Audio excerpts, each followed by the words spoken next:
Yeah, how about you, Jock? So we've got one. New Zealand's local councils spent $700 million more than they earned in the past financial year.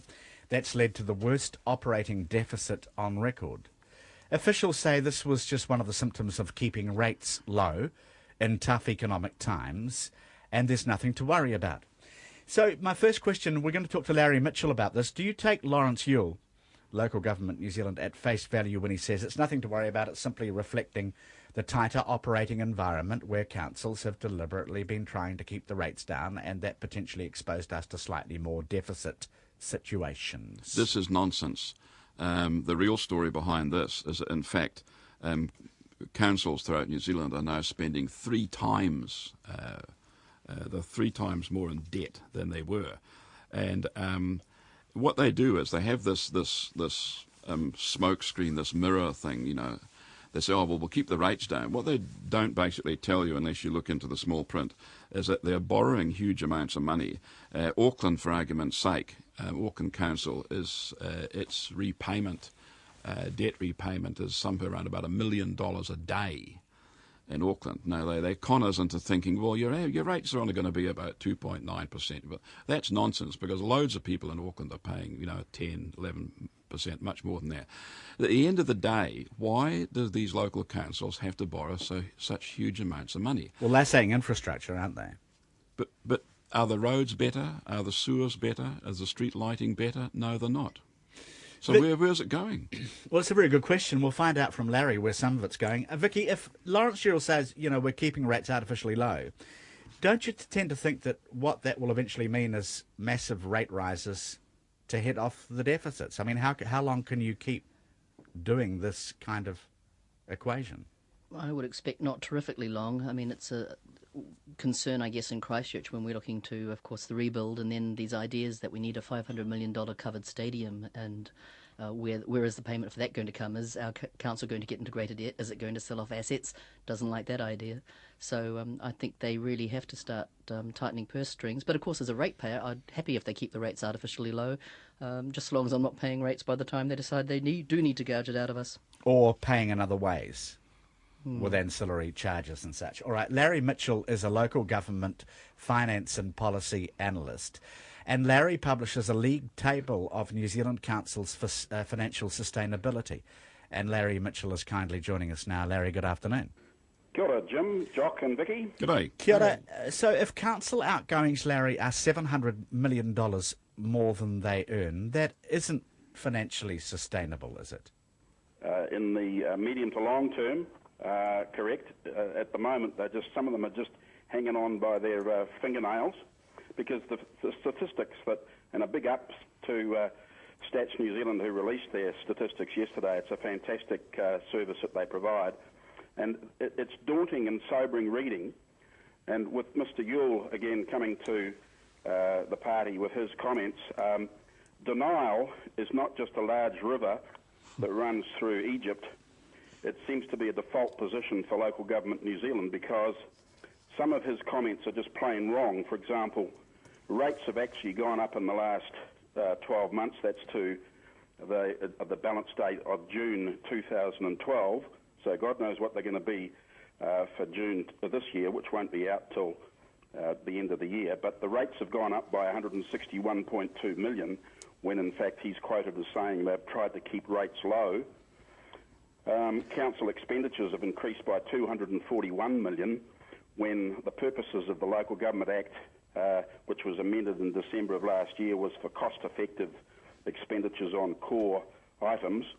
And their payroll's gone up by $51 million. Now, I've been watching the graph that's called operating surplus deficits for the last 10 years that Stats New Zealand have got, and the trend is still further down, with, as you say, the largest operating deficit since 1993.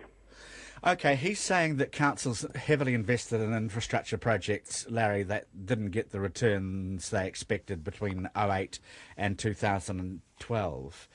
Where do you think the money's going to? I notice our text is suggesting the usual executive salaries and so on. I mean, where do you think that the money is being spent? Well, based on these current figures, they've only just been released. I'd have to do some more legwork, but I'm doing a series of presentations to ratepayer groups around the country at the moment, and I've got one particular slide that sort of tells some of it, and it relates to some of the very well-founded comments that Jock and Vicky have just made. As a long-serving councillor, this woman had commented that she can still remember the bright gleam in the eyes of her fellow councillors when it was announced back in about 1998 that instead of having to put rates up, we could just now go for it and borrow like there's no tomorrow. So obviously this operating deficit is where some of this money is going. Obviously there's also a fair bit of funding of infrastructure required. And the really daunting aspect, of course, is that we're nowhere as far as some of these councils are concerned. For example, Horowhenua, where I was a couple of weeks ago, I've got $150 million to find with nothing on their balance sheet for urgent water and wastewater infrastructure. Yes, borrowing has become a much lauded model in recent times, and with national governments too, of course. What makes it so unsustainable? Because economists are saying it's fair enough if you borrow for the right reasons, Larry. Well, Jock's quoted something that I put in the Herald about the $1 million interest bill per day for Auckland, and that's at a level of borrowing that's only about a third of what they're proposing. So when you're borrowing when you're raising from your rates $1 out of every 5 of the $5 that you receive for rates just to pay for your interest, if that was a household, you'd probably think, well, maybe I shouldn't be looking at huge capital expenditure in the future. Possibly we should be looking at some debt reductions. It seems surely that some of the projects and some of the so-called infrastructure that some of these councils have been, throwing money at willy-nilly, should never have been undertaken in the first place. I mean, surely they have to be, prudent stewards, not only of the rates money, but of the ability of the rates income to, sensibly service a reasonable level of debt. In your comment about the councillors whose eyes just lit up when they thought, right, we can just go for broke and, borrow like there's no tomorrow. Is there no one takes any, control? Is there no Auditor General? Is there no audit process that says, hey, you just can't do this? Well, I'm sorry to have to report that the auditor's been missing in action for a long time, and they're about to get some pretty interesting signals from the Kaipara court case and the validation bill for the mess up there. And my league tables are indicating, for example, at Tauranga, where I hope to be in front of a group, Mr. Ian Stevenson, a local accountant, has organised a dog and pony show for me. And the Tauranga numbers are a case in point where they're proposing to borrow up to $700 million, which is just a figure. But it looks like that's going to put Tauranga down amongst the cellar dwellers on my league table. And there are 10 or a dozen. If you want to have a look at the league table, they're all there in red, and they're the usual suspects, and you can add Tauranga to that list. Okay, who are the other usual suspects in your view? You might ask me that. Wanganui, Western Bay, Rotorua, Hamilton, Invercargill, Palmerston North, Whangarei, Bulla, Karau, and the bottom two are Horowhenua and Kaipara. Those are just the TLAs, and you can add Tauranga to that list. Okay, I mean, a texter called Tamsin makes a point. 700 mil seems like a lot, but that must be a tiny proportion of council operating costs across the country. More context would be helpful. That is a reasonable point to make, because Kaipara is a spectacular example and has had a lot of publicity, and we've talked about some of the spendings in Auckland as well. But there must be a lot of prudence still in local government, Larry Mitchell. They aren't all profligate spenders around the country, are they? No, not all of them. The parsimonious Presbyterians, as I call them, at the top of the list are probably out of the woods. That's the Cluthers and the Central Otagos and the Southlands. So I'm confident that there are at least as many, like a dozen or so at the top, but there are these cellar dwellers who are the poor performers on the basis of my league tables. And when it comes to Tauranga, that $700 million will be rated. Come to the presentation and we'll show you what the proportion of rates being spent on interest is, and you start to get some context. Okay, so Sorry, Vicky, you go.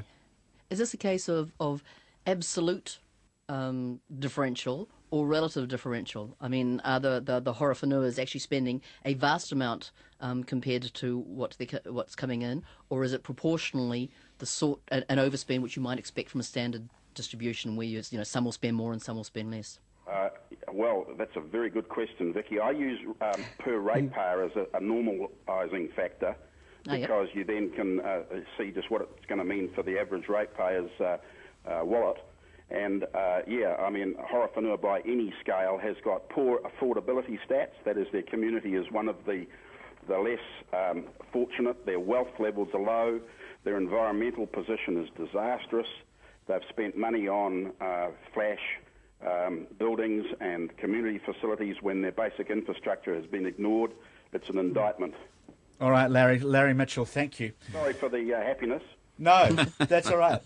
Interesting start to the panel from Larry Mitchell with his league table of New Zealand